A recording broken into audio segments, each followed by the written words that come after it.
Hi students, welcome to shortcut. आज हम पढ़ने जा रहे हैं हमारी एक poem number 1 from our English book of class 8। Poem का नाम है the ant and the cricket. अब आंट और क्रिकेट के बारे में ये एक पोएम है। अब ये जो पोएम है ये एक फेबल के रूप में है। अब फेबल किसको कहा जाता है पहले हम वो समझेंगे। फेबल जो है वो एक ऐसी शॉर्ट स्टोरी रहती है जिसके अंदर एनिमल्स जो होते हैं वो बात करते हैं। क्या आपने एनिमल्स को बात करते हुए सुना है कभी? क्या एनिमल्स हमारी तरह बोल सकते हैं? नहीं, एनिमल्स हमारी तरह नहीं बोल सकते हैं जैसे हम बोल रहे हैं, लेकिन फिर भी एक फेबल के अंदर एनिमल्स को दिखाया जाता है कि जैसे वो बात करते हैं और उनके बात करने से एक मैसेज यहाँ पर दिया जाता है रीडर्स को। जो सुनने वाले श्रोता हैं, जो रीडिंग करने वाले रीडर्स हैं, उनको एक मैसेज देने की कोशिश की जाती है। तो यहाँ पर जो पोएम की हम बात कर रहे हैं the ant and the cricket, ये एक फेबल के रूप में है और इसको लिखा गया है ग्रीक राइटर एसोप के द्वारा। और इस पोएम के अंदर जैसे कि आप नाम देख रहे हैं the ant and the cricket, इस नाम के द्वारा ही हमको पता लगता है कि इस कविता के अंदर एक आंट है और क्रिकेट है। आंट आप जानते हैं चींटी को कहा जाता है और क्रिकेट जो है वो एक ग्रास होपर की तरह दिखने वाला एक इंसेक्ट रहता है। अब इस कविता के अंदर बताया गया है जो क्रिकेट है वो बेवकूफ़ है, एकदम सिली, और जो आंट है वो बहुत ही समझदार है, बहुत ही वाइज हैं। क्रिकेट जो है वो गर्मियों के दिनों में, स्प्रिंग के दिनों में गाना गाते हुए, एंजॉय करते हुए अपना समय वेस्ट कर देता है और अपने फ्यूचर के लिए, आने वाले समय के लिए कुछ भी खाना इकट्ठा नहीं करता है और ना ही अपने लिए घर बनाता है रहने के लिए। लेकिन दूसरी तरफ जो हमारी आंट है वो इतनी समझदार है कि वो मेहनत करके अपना जो आने वाले समय के लिए, आने वाली सर्दियों के लिए खाना इकट्ठा करती है और अपने लिए घर भी बना लेती है। तो चलिए पोएम शुरू करते हैं हम पैराग्राफ स्टांजा वाइज, और स्टांजा के हिसाब से मैं आपको पोएम एक्सप्लेन करूंगा। तो चलिए पहला हम स्टांजा उठाते हैं। Silly young cricket accustomed to sing through the warm sunny months of gay summer and spring began to complain when he found that at home his cupboard was empty and winter was come. Not a crumb to be found on the snow-covered ground, not a flower could he see, not a leaf on a tree. Oh, what will become, says the cricket of me. अब इस stanza में कवि क्या कहना चाहते हैं वो देखते हैं। अब लेखक जो है, कवि जो है, वो बोल रहे हैं कि एक सिली क्रिकेट था एक समय पे और उसको गाना गाना बहुत पसंद था, यानी कि वो गाना गाने का बहुत ही शौकीन था और वो गाना गाते हुए अपने समर और स्प्रिंग सीजन को एंजॉय करता था। अब यहाँ पर आप देख रहे हैं कि समर और स्प्रिंग सीजन को कवि ने गे कहा है। आप जो हाईलाइटेड वर्ड देख रहे हैं गे, गे का मतलब होता है यहाँ पर हैप्पी एंड एंजॉयबल। तो गे यानी कि समर और स्प्रिंग के महीने कैसे होते हैं? हैप्पी और एंजॉयबल होते हैं। क्यों? क्योंकि दोनों महीने जो रहते हैं ये फुल ऑफ लाइफ रहते हैं, मतलब जीवन से भरपूर रहते हैं। चारों तरफ ग्रीनरी होती है, आप किसी भी तरफ नज़र दौड़ाएंगे आपको चारों तरफ ग्रीनरी दिखाई देगी और खाना और पानी बहुत मात्रा में अवेलेबल होता है, यानी कि लोगों को, इन प्राणियों को खाना खाने के लिए बहुत कुछ मिल जाता है, पानी की भी भरमार होती है और मौसम भी बड़ा सुहाना होता है।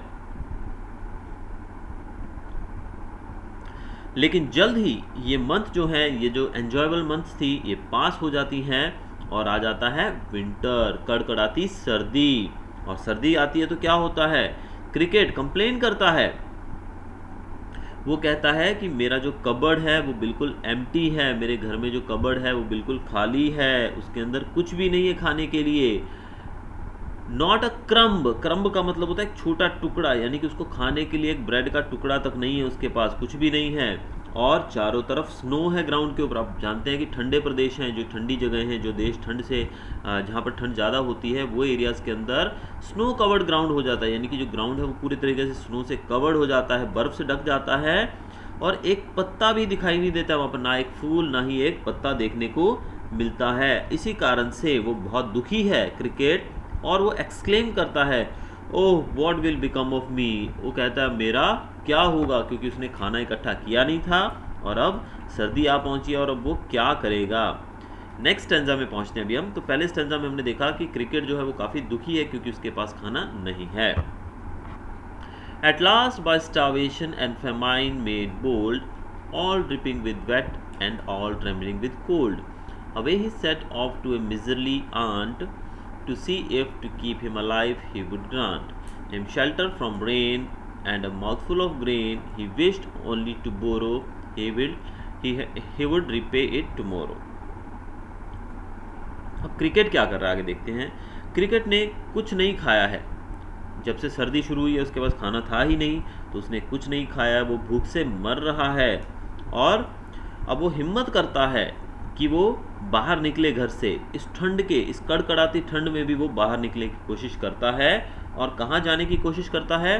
वो सोचता है कि इस कड़कड़ाती ठंड में जब सब लोग अपने अपने आसरों में, अपने अपने शेल्टर्स के अंदर, अपने अपने घरों में दुबके हुए हैं ठंड से बचने के लिए, ये बेचारा क्रिकेट जो है ये हिम्मत करता है और इसके पास खाने के लिए कुछ नहीं है, इस कारण से हिम्मत करके अपने घर से बाहर निकलता है और आंट के पास जाने की कोशिश करता है। मिजरली आंट, मिजरली मतलब टाइनी, छोटी, छोटी सी जो चींटी है, ये उसके पास जाता है, उसके पास जाने की कोशिश करता है और सोचता है कि मैं वहाँ जाकर उससे रिक्वेस्ट करूँगा कि मुझे थोड़ा सा ग्रेन दे दो। क्या दे दो? ग्रेन। और मुझे शेल्टर दे दो फ्रॉम रेन। अब रेन और ग्रेन दोनों शब्द कैसे देखिए राइम कर रहे हैं, रेन एंड ग्रेन। तो वो जाता है चींटी के पास, आंट के पास, और उसे कहता है कि मुझे बारिश से बचाओ, यानी कि मुझे रहने के लिए थोड़ी जगह दे दो, शेल्टर दे दो, और साथ में मुझे कुछ ग्रेन दे दो। ग्रेन मतलब खाने के लिए कुछ अनाज दे दो। और चारों तरफ फेमाइन है, यानी कि खाने की तो बहुत ही कमी है। फेमाइन मतलब होता है जब खाने की कमी हो जाती है, जब खाना लोगों को नहीं मिलता है, ऐसी स्थिति को फेमाइन कहा जाता है इंग्लिश में। तो चारों तरफ जो है फेमाइन है, चारों तरफ ठंड, बहुत ज़्यादा ठंडी फैली हुई है, बहुत ज़्यादा ठंड है और बारिश भी हो रही है। इस कारण से क्रिकेट क्या हो गया है? वेट हो गया है, गीला हो गया है और वो कांप रहा है ट्रैवलिंग के कारण, क्योंकि वो काफ़ी दूर से चलकर चींटी को मिलने आया है, चींटी से मदद मांगने आया है। इस कारण से वो ठंड में सिकुड़ा हुआ है, उस ठंड की वजह से, उस बारिश की वजह से वो पूरा भीगा हुआ है। और वो रिक्वेस्ट करता है आंट से कि मुझे कुछ खाना दे दो और मुझे थोड़ा सा शेल्टर, रहने के लिए थोड़ी जगह दे दो, और मैं प्रॉमिस करता हूँ कि मैं तुम्हें ये सब चीज़ों की वापस कर दूंगा। रीपे, रीपे मतलब मैंने इसको बोरो किया है, मैं इसको आपसे मतलब उधार मांग रहा हूँ, और ये सब चीज़ें जैसे ही मैं मौसम ठीक होगा, ये सब चीज़ें मैं तुमको पे कर दूंगा, वापस कर दूंगा। और अगर वो ऐसा नहीं करती है, यानी कि अगर चींटी उसकी मदद नहीं करती है, तो वो मर जाएगा। इस ठंड के कारण, इस भूख के कारण वो मर जाएगा, यानी कि उसकी स्थिति बहुत ही खराब है, वो मर जाएगा अगर उसकी मदद नहीं की गई चींटी के द्वारा। तो Says the ant to the cricket, I'm your servant and friend, but we ants never borrow, we ants never lend. But tell me, dear cricket, did you lay nothing by when the weather was warm? Quoth the cricket, not I.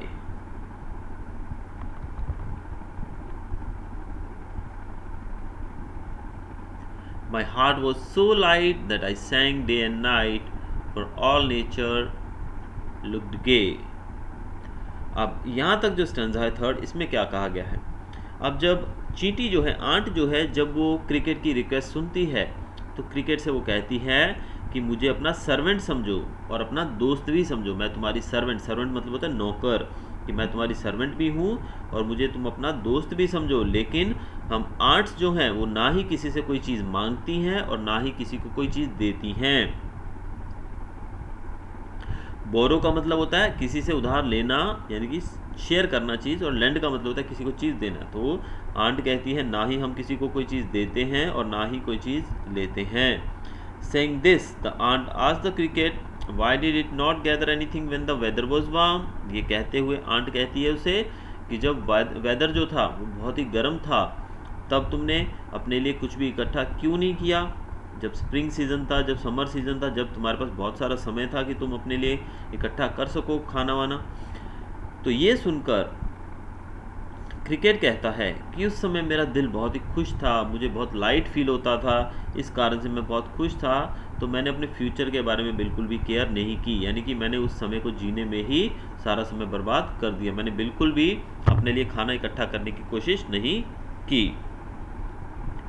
Cricket कहता है कि मैं पूरा दिन, पूरी रात गाता रहता था, यानी कि नेचर को देख के, ये जो इतना सुंदर वातावरण होता है जो समर और स्प्रिंग के अंदर, मैं इसको देखकर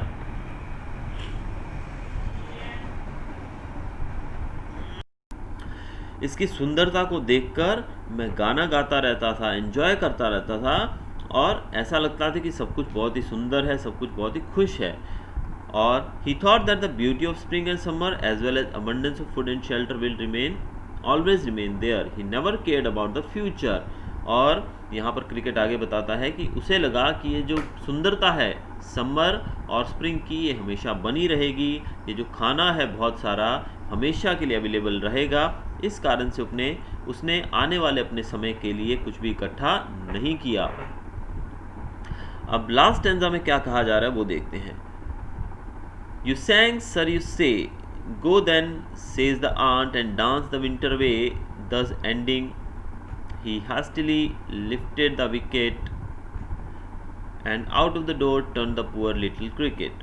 Fox called this a fable. I will warrant it true. Some crickets have 4 legs, and some have 2. अब ये बात सुनकर क्रिकेट ने जब कहा कि वो तो एंजॉय कर रहा था समर और स्प्रिंग के अंदर, तो ये बात सुनने के बाद आंट ने उसे कहा कि जब तुम उस समय गाना गाकर एंजॉय करके तुमने स्प्रिंग और समर को गुजार दिया, तो अब भी तुम जाओ और उसी प्रकार नाच गाकर इस विंटर को भी बिता दो। ये कहते हुए जो आंट थी उसने अपनी जो बात थी उनकी जो hastily lifted the wicket, hastily lifted the wicket का मतलब कि उसने जल्द ही अपनी जो कन्वर्जेशन थी, जो उनके बीच में बातचीत हो रही थी, उसको ख़त्म कर दिया and pushed the poor cricket out of the door. और ये कहते हुए उसने उस क्रिकेट को अपने घर से बाहर निकाल दिया और कहा कि जाओ, जिस प्रकार तुम समर और स्प्रिंग में गाना गाकर एंजॉय करके तुमने समय बिता लिया है, अब जाओ और विंटर को भी इसी तरीके से बिता दो नाच गाकर। और लास्ट की जो 2 लाइन्स हैं उसमें कवि ने बहुत ही सुंदरता से हमें एक मैसेज दिया है। The poet says that fox, that is people, call the story of ant and cricket a fable. अब fox यहाँ पर जो शब्द दिया गया, देखिए यहाँ पर लिखा हुआ है FOLKS।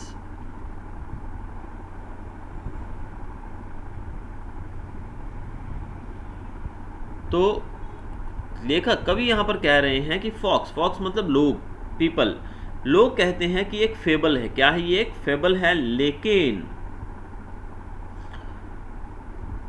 ही थिंक्स, जो पोएट है वो मानते हैं कि ये एक ट्रू स्टोरी है। This is not just a fable, ये सिर्फ एक पोएम और एक कहानी नहीं है, ये एक ट्रू स्टोरी है according to the poet. Poet कहते हैं कि एक ट्रू स्टोरी है क्योंकि वहाँ पर सिर्फ क्रिकेट, यहाँ पर बहुत सारे क्रिकेट होंगे जिनके 4 लेग होंगे और बहुत सारे ऐसे होंगे जिनके 2 लेग्स भी होंगे। क्रिकेट आप देख रहे हैं ना, ये क्रिकेट आप जो पिक्चर में देख रहे हैं इसके 4 लेग होते हैं इंसेक्ट के, लेकिन यहाँ पर कवि क्या कहना चाह रहे हैं, सम crickets have 4 legs and some have 2, और कुछ क्रिकेट्स के कितने पैर होंगे?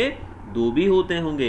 यानी कि उनका कहने का तात्पर्य ये है कि there are insects like cricket who don't care about future and also human beings. अब 2 legs का मतलब है इनका इंसानों की तरफ ये इशारा कर रहे हैं कि ऐसे इंसान जो अपने फ्यूचर के बारे में बिल्कुल भी केयरफुल नहीं है, बिल्कुल भी सीरियस नहीं है, ऐसे लोग भी तो होंगे, ऐसे मानव भी होंगे, ऐसे पुरुष भी होंगे जो अपने फ्यूचर के बारे में बिल्कुल भी सीरियस नहीं है। तो क्रिकेट, ना सिर्फ ये क्रिकेट के द्वारा ही जो लेखक हैं उनके ऊपर इशारा नहीं कर रहे हैं, लेकिन कवि का सीधा सीधा जो आक्षेप है वो हमारे ऊपर भी है, इंसानों के ऊपर भी है कि इंसान भी ऐसे होते हैं जो अपने फ्यूचर के बारे में बिल्कुल भी ध्यान नहीं करते हैं। अब यहाँ पर बहुत ही सुंदर ये कविता थी, इसको फेबल कहें या फिर एक ट्रू स्टोरी कहें, क्या कहें वो हमारे ऊपर है, लेकिन बहुत ही सुंदर ये कविता है जिसके माध्यम से कवि हमें एक मैसेज देना चाहते हैं कि हमें अपना जो समय है वो वेस्ट नहीं करना चाहिए। जी, दूसरी तरफ ये भी है कि ऐसा भी नहीं है कि हमें अपने फ्यूचर के चक्कर में सब कुछ इकट्ठा करते रहे और अपने आज को बर्बाद कर दें, लेकिन हमें as a good human being हमें क्या करना है, हमें आज को एंजॉय भी करना है और साथ में हमें आंट की तरह अपने फ्यूचर के लिए भी खाना इकट्ठा करना है, यानी कि अपने फ्यूचर को भी सिक्योर बनाने के लिए हमें काम करना है। जो लोग ऐसा नहीं करते हैं, अपने फ्यूचर के लिए अपने फ्यूचर प्लान्स नहीं बनाते हैं, वो लोग क्रिकेट की तरह बाद में बहुत ज़्यादा दुखी होते हैं, और आंट्स की तरह जो लोग मेहनत करते हैं, जो लोग अपने फ्यूचर का ध्यान रखते हैं, वो आंट्स की तरह, वो उन चींटियों की तरह आने वाले समय में जब मुसीबत आती है, जब हार्ड टाइम आता है, तो उस समय वो लोग बैठ के अपने दिन को एंजॉय कर सकते हैं। तो यही सिचुएशन आज भी हम फेस कर रहे हैं, हम अभी सब फेस कर रहे हैं कोविड-19 की सिचुएशन, और इसमें आप जानते हैं कि बहुत सारे लोगों ने अपनी नौकरियां खो दी हैं, बहुत सारे लोग अपनी सैलरी से हाथ धो बैठे हैं, बहुत सारे लोगों की सैलरीज कम हो गई हैं। ऐसी सिचुएशन में भूखों मरने वाली स्थिति आ गई है।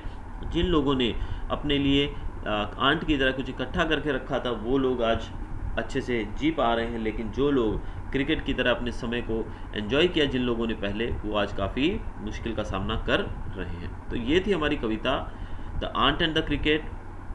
इसे लिया गया है एसॉप्स फेबल्स में से। तो होपफुली यू एंजॉयड। इस कविता के मैसेज को समझिएगा। इस कविता को ही सिर्फ नहीं समझना, हमें इसके मैसेज को समझना है, अपने जीवन में भी हमें इसको उतारना है। और अगर आपको वीडियो अच्छा लगा तो सब्सक्राइब कीजिएगा मेरे चैनल को, और बेल आइकन दबाना मत भूलिएगा, क्योंकि बेल आइकन दबाने से मेरे आने वाले वीडियोस की नोटिफिकेशंस आपके फ़ोन पर आपको मिलती रहेंगी। तो चलिए मिलते हैं जल्दी अपने नेक्स्ट वीडियो के साथ। Till then goodbye, have a nice day, thanks for watching.